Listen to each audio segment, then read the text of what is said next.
lived in this little mill town. You know, I can't remember the name of that town. It's 10 miles away.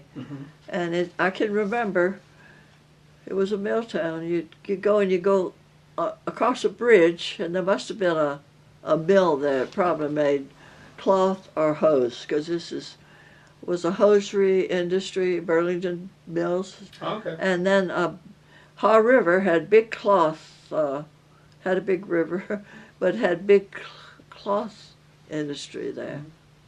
This is during the Depression, and her father, Maude Sharpe, had a store.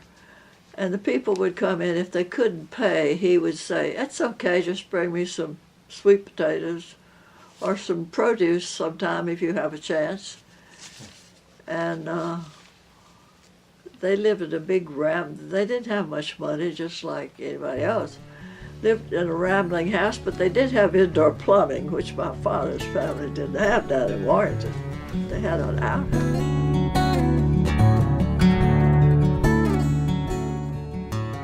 Anyhow, another thing, when she was young, her brother, Ned, whose picture is on this picture,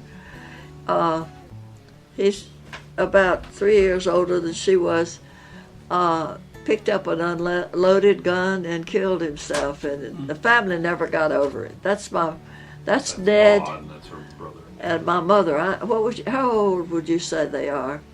4 and 8 or something? Yeah, 5 and 8, I would say. Well, anyhow, the family, I've heard, never got over Ned's death. He was probably 10 when he did this. 11. He had a shotgun, a pistol, I don't know what it was. The Powells, they were the Powells, and my mother's family were the Sharpes. But they were dirt poor. They grew up on molasses and cabbage and molasses. Yep. That's all they had to eat. But if my grandfather needed some money, he had some land, he'd go sell off a little bit. She became a student of his. He left home when he was 16 down towards the Virginia line. She was, 2 years younger. But he was already teaching at 19. He was instructing. And they fell in love, and she must have been a very good student. Well, my grandfather built my parents a house at Elon for their wedding present. But I think my father had to pay for part of the material and everything. But I think that was built free of charge, except that my father provided a lot of the wood and this and that. And that house was built to house, it had a lot of small rooms like my mother's sister came and went to Elon there and stayed at the house. My father's sister came, went to Elon. It was right off the campus, 50 feet off the campus. So they could go to college for $100 a year, $50 a year. That was a pretty good deal.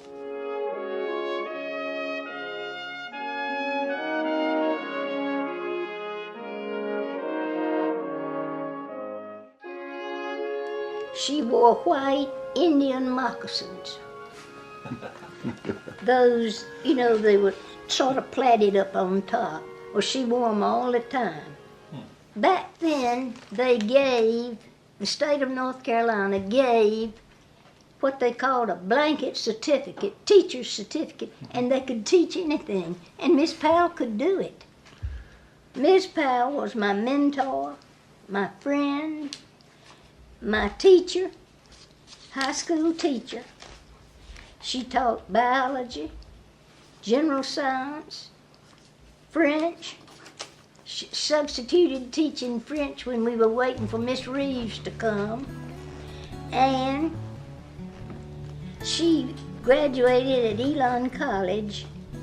Now, Dr. Powell graduated in 1919. I'm not sure of the year that Maude Sharpe Powell graduated, but it was close to that. See, the school was the elementary, junior high, and high all together. And she taught 9th grade, and I was in the 7th grade. And I would go to her room, and I felt really smug and above it all. I'd go to her room and have peanut butter jelly sandwiches in the 9th grade every day, and I was only a 7th grader. And I felt really above it all, you know, that here my mother taught the 9th grade, and I was in 7th grade, and that was fun. And she was a grade mother. They used to have grade mothers, and she would bring us the whole grade. We'd probably had 30 kids, cookies 2 or 3 times a year, and so she got to be grade mother every year. that she taught.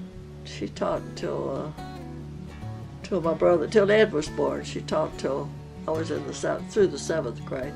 Now, she not only taught us in the classroom, when we were studying the heavens, she met us out under the stars at night to teach us about the stars and the planets and the universe. She taught us, showed us all of these in the heavens.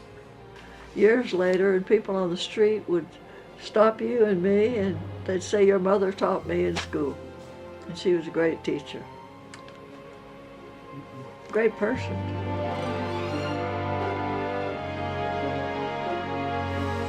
She taught chemistry at the Elon College High School in the town of Elon College, North Carolina. And she was paid through the Depression. And the college almost went bankrupt until the government came in World War II and took it over as a pilot training school. And my mother's salary, which was probably $100, kept us going. She helped my father earn his PhD under A.S. Peirce at Duke University, the new Duke University, in 1930. A.S. Peirce had come there from Nebraska, having earned his PhD in zoology at Harvard. And so my father and mother worked together during the year, and especially in summers in Durham. Ms. Powell and Dr. Powell took me with Sophia with them when they went to Duke when he was working on that degree. All right, Ms. Powell would be in a room right here researching for him, and Sophia and I would be outdoors where she could see us playing. And do you think your mom was a brilliant scientist, but because of the time of the day for women and all that? She could have been if she got married and lived the life of a housewife. Mm-hmm. She did research for Dr. Powell. I do not believe Dr. Powell would have had his doctor's degree except for Maude Sharpe Powell. When the PhD was awarded to my father, members of the family quote A.S. Peirce as having said he didn't know whether to award the PhD to my father or to my mother. Now, if you mention that to my father, it would upset the man. So we rarely mentioned that observation. In my heart of hearts, she deserved it as much as my father did. But he got the credit. That was fine with her. She loved him a great deal. She wanted him to have the credit, but she did have to work. I could vouch for that. When we'd be in school at lunchtime, Ms. Powell would get out on the grounds with the girls and play softball. She liked sports, and she was good at sports. Your mom and dad played tennis one time. Tell me about that. Yeah, there they are, and they never played again when she beat him. That's what I heard. Now that's just a story. I don't know. No, and then I never saw my mother play tennis or basketball. Those days were gone. Ms. Powell always liked the book called Phonology. She was very learned, but she didn't phone it. Here's her favorite poem, each in his own tongue, and it's written by Caruth. A fire mist and a planet, a crystal and a cell, a jellyfish and a saurian, and caves where the cavemen dwell.